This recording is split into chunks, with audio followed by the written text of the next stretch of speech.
বন্ধুরা, আজকে আপনাদের সঙ্গে শেয়ার করব ডিম দিয়ে ফরাস বিচি আর আলু দিয়ে একটা টেস্টি রেসিপি। চলুন আমার সঙ্গে। করে কেটে রাখা আলুগুলো ভেজে নিচ্ছি শুধুমাত্র নুন দিয়ে। ডিমটাও ভেজে নিচ্ছি, বেশি ভাজবো না। ফোড়নে তেজপাতা, গোটা জিরে আর দিলাম একটু হিং। তারপর দিয়ে দিচ্ছি পেঁয়াজ, আদা আর টমেটো একসাথে গ্রেট করে রেখে দিয়েছিলাম, সেটা একটু কষিয়ে নেব।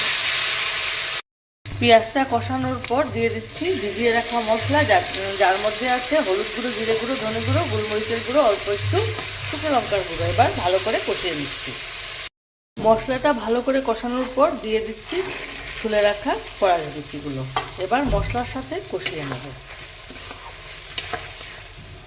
দেখুন বন্ধুরা, ফরাস বিচিটা মশলার সাথে কষানো হয়ে গেছে। এবার ভেজে রাখা আলুগুলো অ্যাড করে দিলাম আর দিয়ে দেবো একটু জল। এবার আলুর সাথে ভালো করে কষিয়ে নেব আর দিয়ে দেবো পরিমাণ মতো নুন।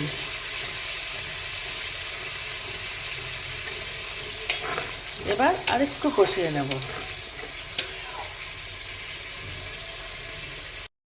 বন্ধুরা, বিচি আর আলু মশলা একসাথে ভালো করে কষানো হয়ে গেছে, তেলও ছেড়ে দিয়েছে। এবার দিয়ে দেব পরিমাণ মতো জল, যাতে করে আলু আর বিচিটা ভালো করে সিদ্ধ হয়ে যায়। দেখুন বন্ধুরা, এই যে বিচিগুলো সিদ্ধ হয়ে গেছে, আলুও সিদ্ধ হয়ে গেছে। পুরোপুরি গলাবো না, এই ফাটা ফাটা অবস্থায় ডিমগুলো দিয়ে দেব। ডিমগুলো দিয়ে আরেকটু হতে দেব।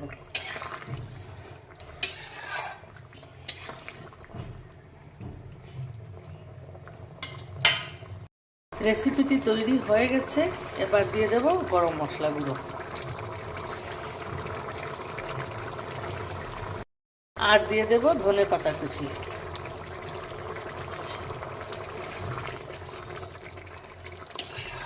এভাবে ডিম দিয়ে ফরাস বিচি রেসিপিটি বানিয়ে খেয়ে দেখবেন বন্ধুরা। সত্যি বলছি, দারুণ লাগে খেতে এই শীতের দিনে।